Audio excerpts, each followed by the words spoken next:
The Vice President, Banking and Communication, Electronic Payments and Services Private Limited.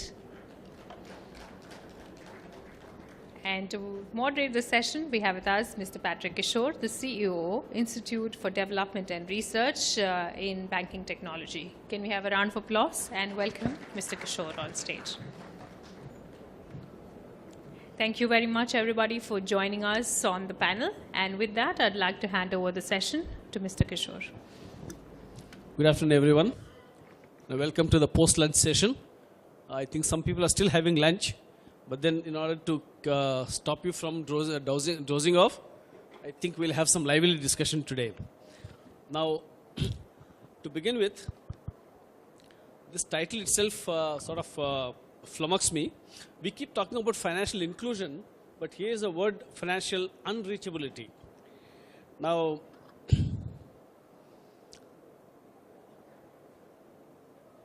banks have traditionally been reaching out to the rural areas. They have been reaching out to areas even in the metros and the cities, what we call the inner city, where banking services were not available, on a best efforts basis. Most of those efforts have not been profitable, but then banks went ahead and did it because sometime, maybe 2-3 years down the line, that operation might become profitable.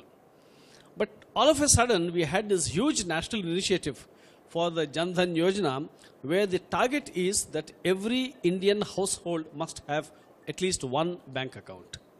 Now, I mean, the sheer size of it is stupendous.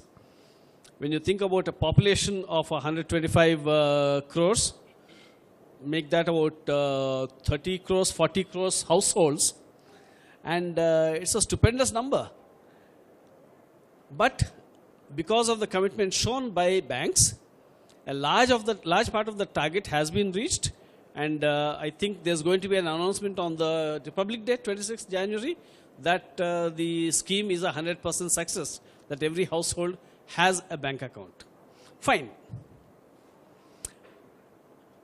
The challenge now for the banks is how to reach out the bank services to each of those individual households efficiently, timely, and in a manner that is satisfactory to the end user, the customer.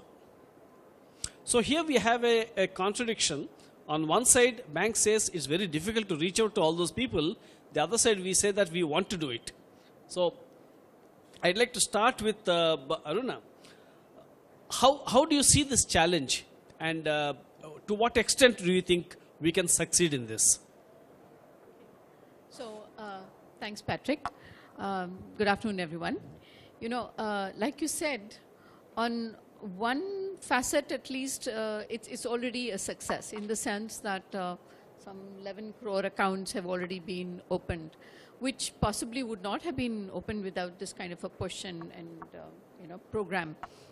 And so, of course, the point that people are making is now that the accounts are open, but the balances are low. How are banks going to reach out and provide them services? But I think as a first, we have now created some form of infrastructure. We have these people having an account.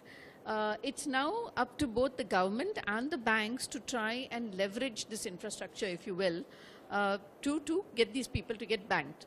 We have one way is to first start funding these accounts. How do we fund them?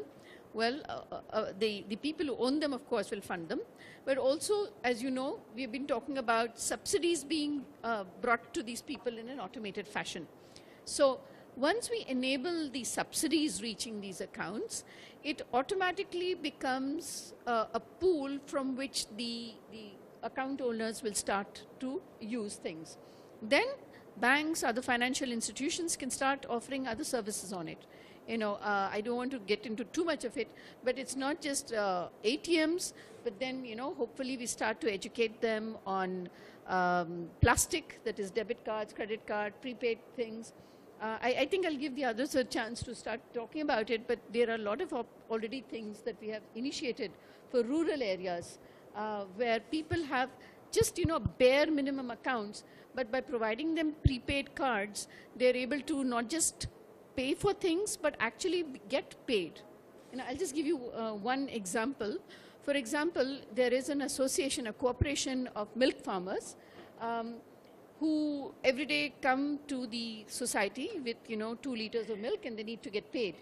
And rather than doing all of this in a cash way, where we shoot to them these prepaid cards, and the cooperative then credits that prepaid card with 2 liters of milk, 80 rupees or 30 or 60 rupees or thing.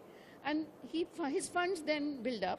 He can then use it later on to mostly right now to withdraw the cash at an ATM and use it for his services. But that's already one step ahead. So I think these are some of the examples we can start to use this infrastructure.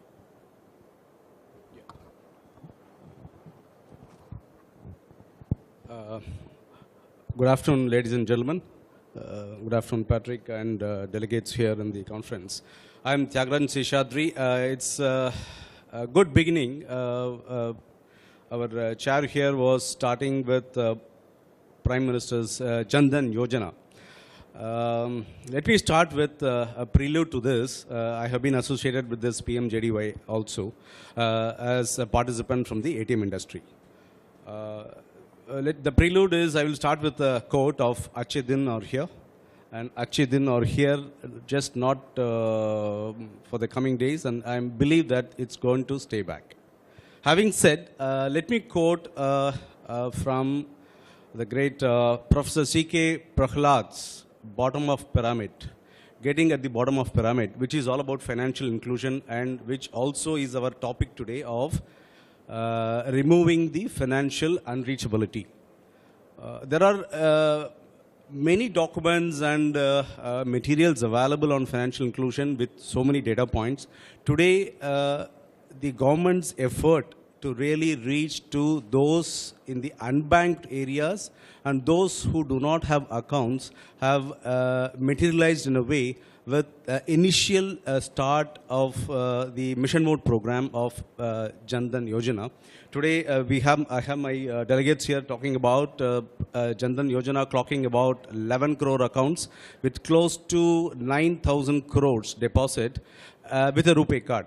The objective of this program as part of a financial inclusion or the reach to the unbanked people is one of the program devised by the ministry also to set up the infrastructure, banking infrastructure, where banks could not reach in terms of the branches due to cost of operations.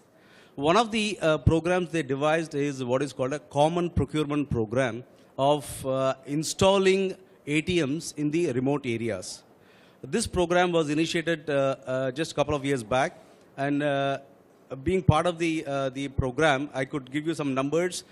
This one program, which was a transaction-based model, where the ATM infrastructure is put in the remotest areas, pan-India, divided into 16 clusters of close to 37,000 ATMs, which is actually a huge task and which has really benefited in the financial inclusion, where the DBT scheme of government's program of social benefit scheme, almost about 33 schemes which government of India is dispersing cash to the under the DBT scheme now will be dispersed through the ATMs under the Aadhaar scheme devised by the government. So in a way, the infrastructure is now available and the financial unreachability is slowly being addressed. See, all of a sudden it cannot happen, but I believe first step is taken. So the first step taken has turned out to be positive, and I believe in coming months or years, the financial unreachability will be addressed in a way that the Indian populace in total will have banking accounts and will be included in the banking system for the benefit of the entire citizens of India. Thank you, Mr. Tyagarajan. Now, you've talked about installing ATMs. I have a problem with that. The problem I have with ATMs is every ATM or every cash out transaction puts that much currency notes out into the market. And currency notes are a huge cost On an average, it costs about 12% of the currency notes printed to manage those pieces of paper, from printing, moving it around, and so on. Now, that's a huge cost that the country can save if we can reduce the number of currency notes in circulation itself. So, installing more and more ATMs is not going to help the country as a whole. So, Anand, would you like to talk about that? Yeah, thank you for punctuating that, Patrick. And for not even a minute, I'm saying that we are not on the right path. We are. It's just that the interventions required are little different. The 12% cost of cash and ATM management, it's not about having ATM at the last mile. It's about having cash out at the last mile, or cash out totally from the system. And would NFC payment method have helped the 12% cost of ATM? Would the petrol prices or the petrol loss in the vehicle ferrying between a currency chest and the local branch have gone down and contributed somewhere like oil pool deficit? A government maintains a deficit pool for funding the petrol price gap. Could that money have gone into doing an NFC payment, digital payment? It's not about mobile banking, like the subject says. It's about mobility. The NPCI's IMPS switch was used to do domestic remittance. So seldom do people use mobile as mobile banking, but that switch has been harnessed, and today on records NPCI has 50,000 crore being remitted through that platform of IMPS. It's mobility more. So I think a few more interventions into the right direction would just help achieve what we are set to. Okay, so what you're saying is, in order, we can, if I may use the word, electronify all payments. That would reduce the amount of cash required to be printed and so on, and also probably result in faster transactions, more efficient payment systems, and so on. Now, to add to it, Patrick, also if you see GDP that is generated in the urban centers and remitted back to the rurals, is there so much cash in the rurals? Ultimately, same money getting rotated again and again? And if it is digitized as a flow, it's so efficient. So electronifying payments certainly is one way forward in order to reach the rural sector. I'm always confused with these double negatives, removing financial unreachability. So the trick here is, how do we bring a whole lot of retail transactions that take place in the villages within a banking fold? I'm not saying banking in the sense of that banking deposits and account, but including payments. Now, on the technology side, we have some serious problems. Every village is not connected. Every village is not reachable from a network perspective. Even if I can lay a line, then there is a other overhead of maintaining the systems, training the users, both customers as well as the bank users, right? So how would you tackle that problem? Thanks, Patrick. I think these are the challenges has been there for a long time, but with the number of mobile users in the country. Hello. Yeah. So with the number of mobiles in the country, the number of bank accounts is comparatively very less. And we can do almost all the kind of transaction of fund transfer and those using the mobile phone. And NPCI has taken steps, okay, where they have standardized across the bank a standard set of transaction which a fund transfer can be done across the bank using IMPS, okay, which doesn't need other than the basic voice network. So most cases the voice networks are available. You don't need a specific data network to do this. So they have done, okay, called USSD, the signaling part of the data to do the fund transfer and other type of transaction. I think using that, I think most of the procurement and other small kind of transaction can be done using the mobile phone. With this, the cash can be reduced. It cannot be eliminated. I think in the country we have 90 plus cash percentage of cash transaction, 90%. Okay, so even if we bring it down by 20%, it's a huge saving to the country. So that is the point we should use. Right. When it comes to, again, using technology, one first concern that a lot of people have is that of security. We have gone from, let's say, internet banking, where you can put a lot of security in place. We use plastic, right, where again some security can be put in place in terms of one-time password instead of a PIN and so on. But the technology progress seems to have stopped after that, except for a very small start in the form of NFC. So, Anand, could you tell us some new technologies that are emerging in the banking area? Thank you, Patrick. There are a lot of technologies which are emerging as of today. The main focus is to see which can actually enable the cost of small ticket transactions to go down. And despite the fact that there are lots of innovations, the mobile handset being used as the delivery channel has to be supreme. Primarily because as a country, the mobile penetration has really shown that yes, it is already there. Every nook and corner it is already there.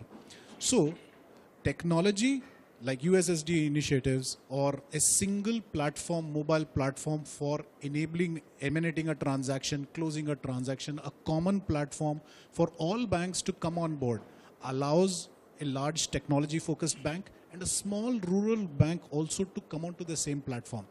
More than innovation, appropriate use of the technology for that, reaching that target audience who now we've had 11 crore accounts already opened. First step has been taken. They are going to now do a lot of small ticket transactions, 10 rupee, 20 rupee, 30 rupee transactions. How are we going to be enabling that? Large volume, small. I think mobile enabled transactions through SMS, encrypted SMS, USSD, these are the technology, and these technologies are not new. They are not, but they're constantly evolving, and they are some of the technology providers are able to end up now running millions of transactions per minute to enable such a large audience to be brought onto habit of doing transactions which is not cash. Now that has to be the next step. The government has to have the imperative to not just transfer funds, the source of money for them, also enable NFC to allow person-to-person transfer of money, of transactions on such media. So NFC is an enabling technology. I was thirdly, I agree with Anand here. They should have invested in this at this drive. You could have achieved more. But wait, I will not take that away from the government. They've done something that was not done for 10 years. Yes, the technology platforms are now better than what they were 5 years ago, and hence it had such a drive was possible, and technology will keep going forward. I mean, we have 4G coming in, and big bang approach being used by some of the largest corporates and organizations to launch those services. And money, person-to-person money, mobile money transfer, person-to-person mobile money transfer with a cash-out ability is required to go to the next level. That certainly, I feel so. Thank you, Anand. Now, yeah, mobile is a great medium to do business. I'm sure even here in this audience, there must be a lot of companies, startups who are into developing mobile apps for payments and various other financial transactions. And you're also talking about big corporates coming in with a big bang.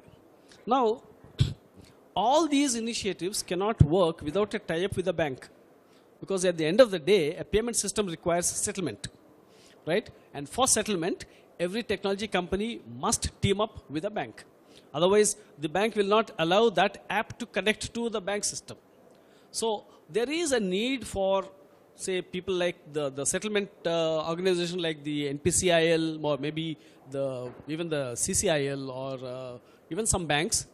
They will need to publish some APIs, for these apps to connect to. Now, the problem here is banks are almost paranoid about security. Their idea is if I can lose 50 lakhs, 60 lakhs, 70 lakhs in an internet fraud, I may lose 5,000 rupees per transaction in a million transactions, right? So banks will never compromise on security. So how can we bring in some security standards in these mobile apps, in these, shall we say, highly diffuse market? I don't know. Yeah. I think that will be the silver bullet. And I think all of us are looking for that. So I agree with you. In fact, you asked, what is the technology that we really need to be able to, have a high-speed adoption of electronic payments? And I think the answer is, if you can prove to people that their transactions are secure, then, I think people will really adopt a lot more. We've been involved with trying to define a set of standards which all mobile apps can use for developing, banking apps. But I think that is still a way off, and the reason is the crime is evolving probably as fast or faster than the banker side or the other side of things. So I think we continue to use a series of technologies already available in the market. I'll just name a few. There is something called fraud detection systems today, which enable the bank to identify whether the person who is trying to make a withdrawal is really the right person. And we use them not just by signatures or one-time passwords, but we also use a wide variety of the user's characteristics, like does he normally use an ATM in a particular location? Does he use a particular laptop or a desktop for doing the internet banking?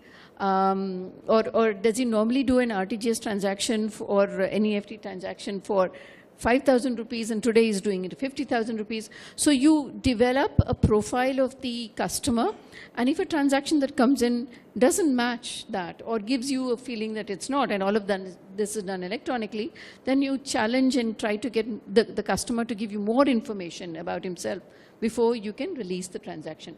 So to answer you, Patrick, I don't think there's any one standard, but I think most banks are looking at this kind of customer behavior profiles to identify whether it is a really correct transaction or not.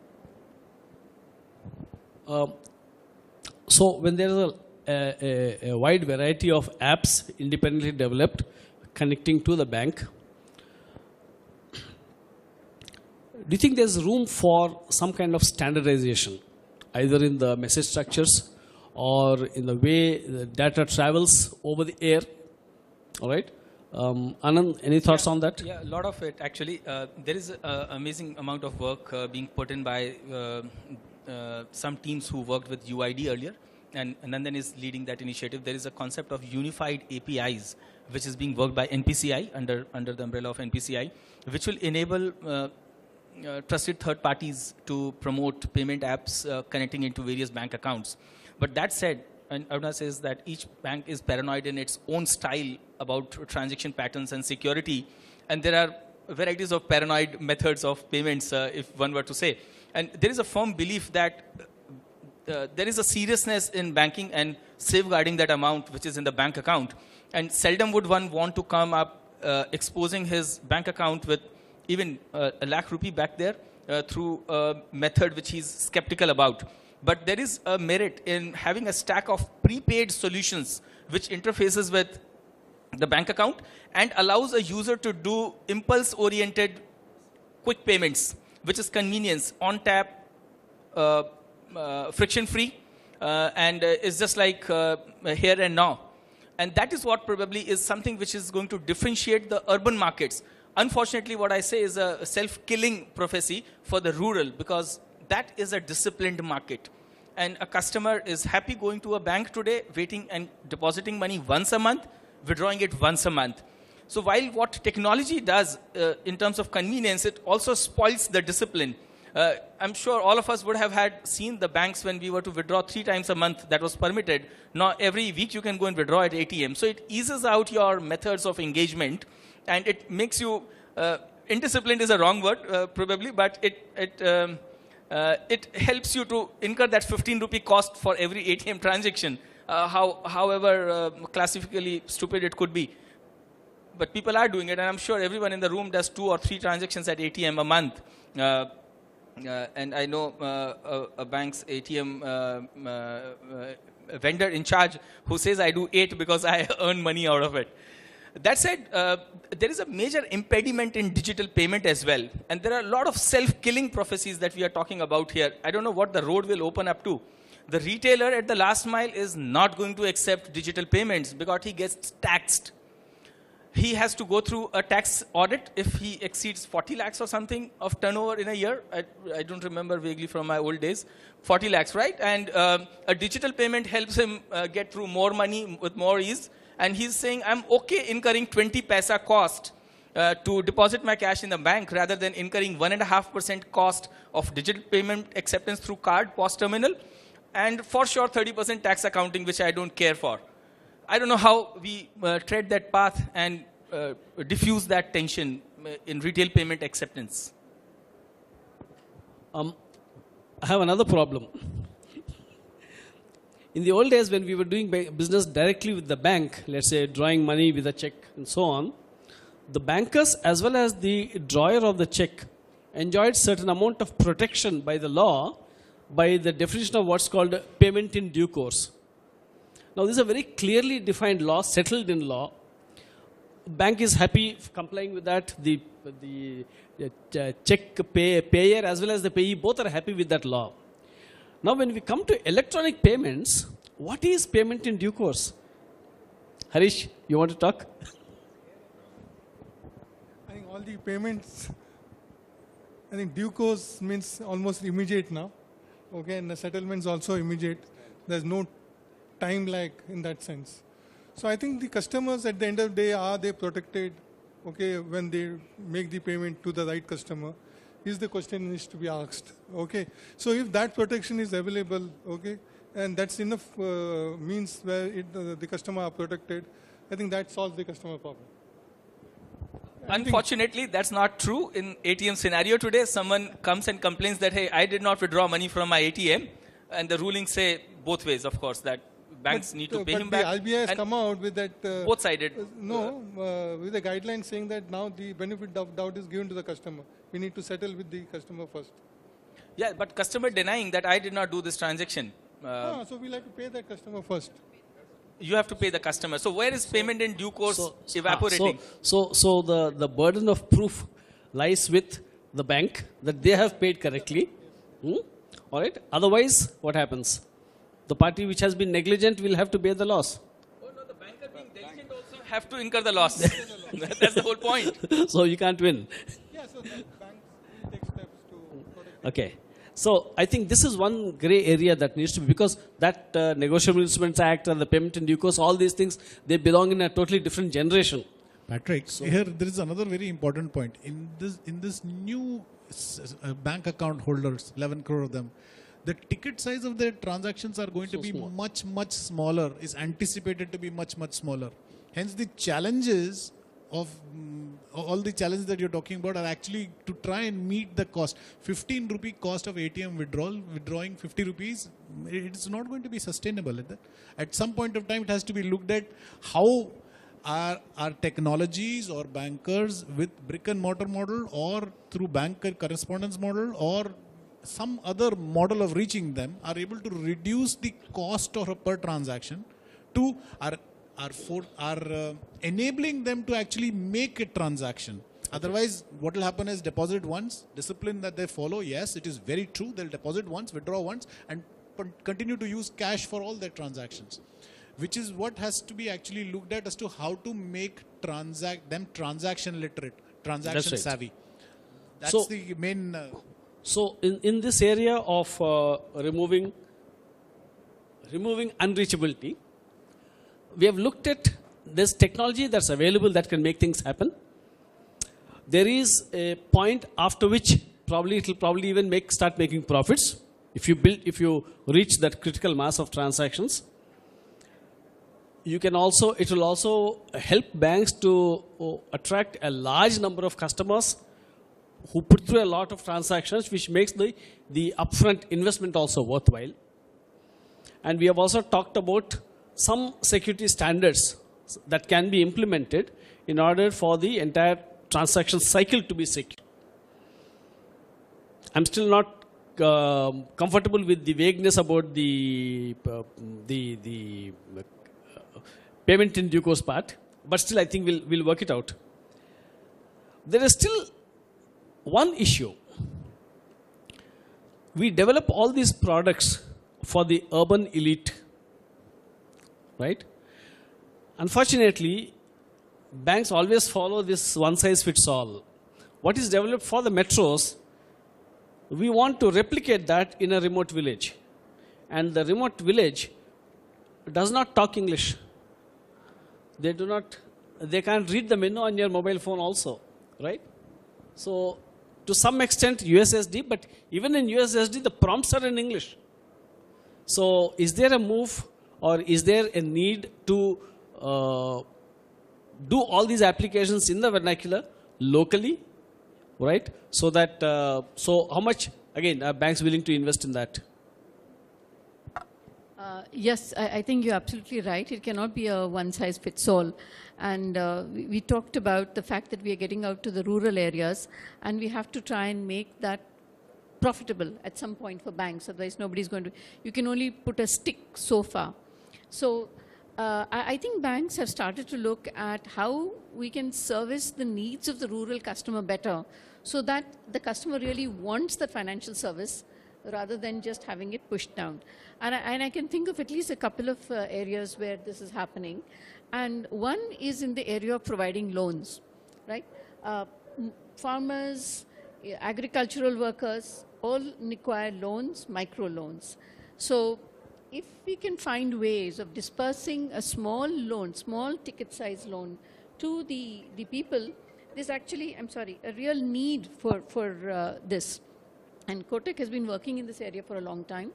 Today, there are not just small farmers, but very large farmers also. For example, you have farmers who need to buy things like tractors, which require loans. And then you also have the smaller farmers who have very small ticket loans and things like that.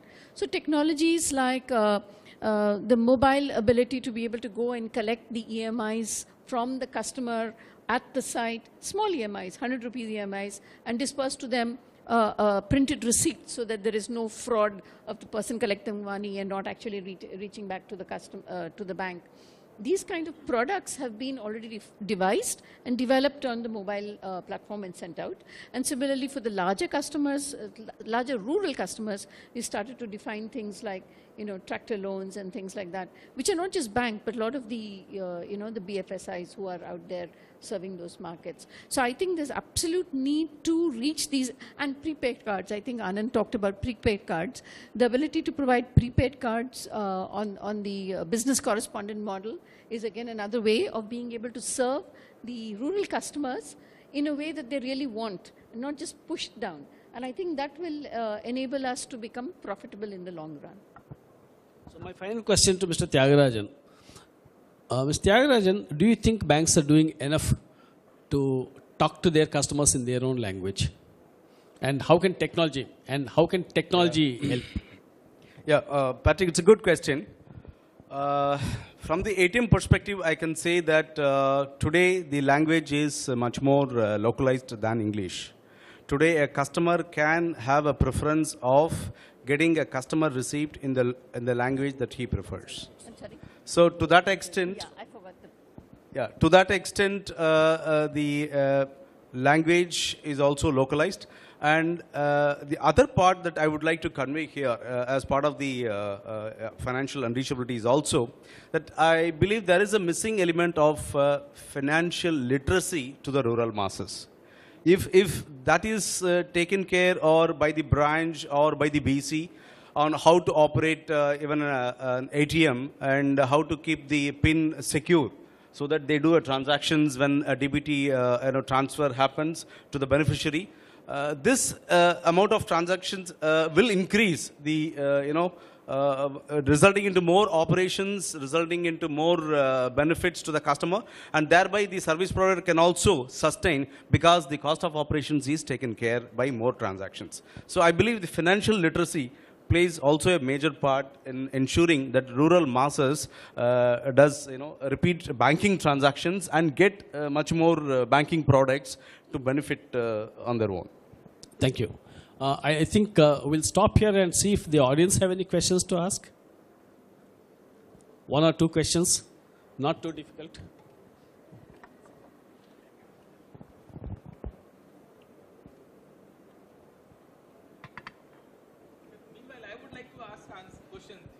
How many of us use mobile banking here? About 25, 30%? Okay. And this is for IMPS payment or for checking balance and doing bill payment? IMPS payment, how many of us do? 10%? Okay. How many of us do cash transactions which is above 75% in a month? Cash transactions, 50% in a month? 25% in a month, cash transactions? Cash, you withdraw money at ATM and you go to ATM, put in your card, put in PIN, take out cash, go to a customer shop and pay cash. 25% of your monthly transactions, cash. Yeah. Many of them. All right. 50% again? All right, great. Glad. Thank you. Over to you. Your question.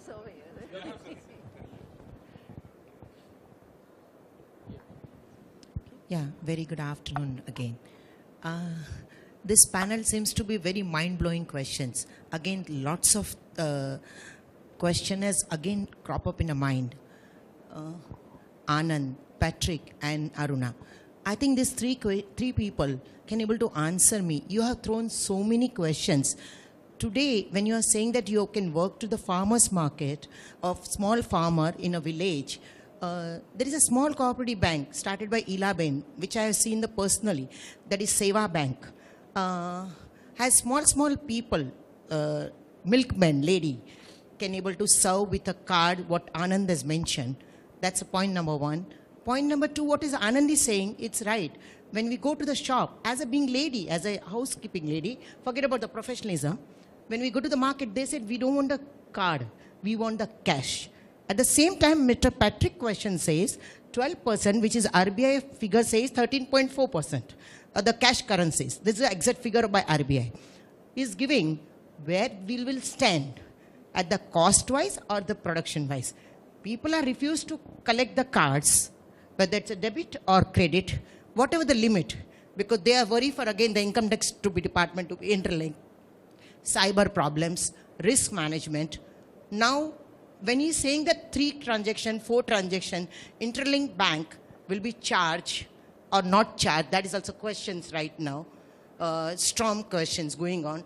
So that, where we will land at the end of the day as being a technologist or has been a financial consultant. Thank you. I don't know who will answer me. These 3 people I have suggested, but anybody can able to answer out of the whole panel. Thanks. I'm not entirely sure of the exact question, but I think the two. No, because you have so many questions put up to us. You were not answering any of the either of the panelists. Sorry to blunt your things. Yeah, okay. I write in the Economic Times also. Yeah. Has an inclusion as my hobby goes. So I ask because Patrick is saying right that ATM days are over. Anand is absolutely right. The shopkeepers are not accepting the cards. Okay. The cash transaction. So yes, let me try to answer that part of it. You know, while Patrick says the ATM days are over, I think there is still a time to go, and I'll tell you why. Because I think there are 2 different objectives.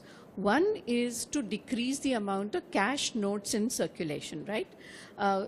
Which means we have to convert the cash transactions into electronic transactions. Like Anand mentioned, that is definitely one objective. But there's also a second objective of bringing in the unbanked into a banking situation. Because there is a very big percentage of Indians who don't have a bank account at all. Of course, they have to use cash for their day-to-day transactions, right? So that cash is not even in a bank. So how will you start doing electronic transactions with those people? So there I think we have to encourage people to try and get into the bank in the first place. To some extent, they will have to use cash in the beginning for the ATM, etc. It's a 2 or 3 step process. First, I think, like Mr. Tyagarajan said, we have to educate the people to, become financially literate and convince them to get a bank account. Then once they have a bank account, they will have to use cash for a while, and then we'll have to migrate them onto electronic ways. So I think there are 2 or 3 steps, all of them different problems for people at different stages. Did I try to answer that question? I'll add to it a very intelligent way of asking what you asked. You will ask me or you will answer me? I'm answering you. Okay, I'm good. trying Thanks. to. I'm not assuring you that I'll answer, but I'll try and The question being that will you end up as a technologist or the user in the make? To me, Charles Darwin made a statement, survival of the fittest, and I add digitally fittest today to it. So the guy who is able to digitally be strongest and fit himself into the current context of cost efficiency, speeding up commerce, will survive. And in the bargain, even if give or take 1000 shaheed bhi ho to koi baat nahi, par watan ki raah par sab chalenge. If someone Mr. said- Kapoor said of your chairman, he's the first person to enter into microfinance. Amazing. Thank you for bringing Mr. Kapoor's statement there. But the point is, madam, it's not about being charged to a customer. It is about costing in the ecosystem. So if you look at unit method of economics, it is a cost incurred, which is wasteful expenditure. I attempted paying to my doctor $600 for through IMPS, and she was happy receiving it. I attempted paying to my newspaper wala $200, and I was not happy paying it because one of the bank's app I use, he charged me $5. I said I'm not doing it again, and of course the doodh wala or paper wala is not happy either. But the focus question being, will we remain technologists? I think yes. To last mile, it will continue evolving. There will be, I'm sure, 20 of the partners sitting here, including Credit Tech and Arun here, they're all working towards various payment methods, various efficiency methods. And what bothers me further is, what will you do with unemployed people who are left after digitization? And September 2013, Economist carries a wonderful article on digitization and the mayhem thereafter. Be mindful of it. Most of it getting digitized moves revenue to 5% of the elite and who are intelligent. The mid-educated people will go on to take the unskilled job, and you will be sitting on the graves of the unskilled people who will have nothing to do with. So how far will you balance technology with well-being and human being? What will be the craving of tomorrow will decide where will you put a stop on technology innovations. Because tomorrow my 7-year-old son is going to ask me, Dad, can I go to park and play as well? Enough of this app that I have played. So things will change, but let the nature decide the balances in some form at some stage.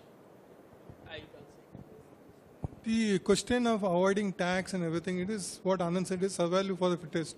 Even when the credit card was launched 10 years back, people assume that why anybody will, the shopkeeper will accept credit card, why not cash? But things have changed.